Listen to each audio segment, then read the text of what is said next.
रोज तर म्हणत असते की बारशाची तयारी चालू आहे, हे करतेय ते करतेय, पण बारसं नक्की आहे कधी चला आज सांगतेच. पण त्याआधी दिवसाची सुरुवात झाली होती चहा पिण्यापासून. आणि आमचं पिल्लू बघा, आज त्याला काय झालं माहिती नाही, हातामध्ये बोट धरतच नव्हता.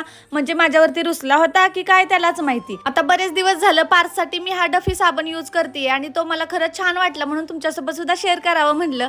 आणि त्यानंतर बाहेर असं काहीतरी वातावरण झालं आणि आज ना घरी जोगवा घेणारे आले होते आणि त्यांना जोगवा मम्मी देत होती. म्हटलं चला कॅप्चर करून घेऊया, कारण ह्या गोष्टी काही शहरात पाहायला मिळत नाहीत. आणि हो, आता बारशीची तारीख तुम्हाला सगळ्यांना सांगायची राहिली, तशी लॉंग व्हिडिओमध्ये मी शेअर केलेलीच आहे, पण म्हणलं इथं सुद्धा तुम्हाला सांगून टाकावं. तर येत्या रविवारी आता पिल्लूचं बारसं होणार आहे आणि तोपर्यंत घरातली आहे ना बऱ्यापैकी आम्ही साफसफाई करून घेतली. आता हे करतच होते तोपर्यंत माझं पिल्लू इकडे झोपलं होतं. आणि आजकाल ना तो खूप जास्त खेळतो आणि झोपतो पण तितकाच, त्यामुळे ना त्याला भुकेचं अजिबात ध्यान राहत नाही. त्यामुळे ना अजून सुद्धा मी त्याला 2-2 तासालाच फीड करत असते. हा, कधी कधी अर्धा 1 तास इकडे तिकडे होतोच, पण सारखं फीड करत राहते. आणि जेव्हा पण आमच्या साहेबांची झोप कंप्लीट होते ना, त्यावेळेला मात्र इतका खेळतो आणि सारखा गप्पा मारत बसतो. आता तो झोपला होता तोपर्यंत मी पण थोडा वेळ झोपले होते, त्यामुळे असा माझा काहीतरी अवतार होता. भेटूया नेक्स्ट ब्लॉगमध्ये. बाय.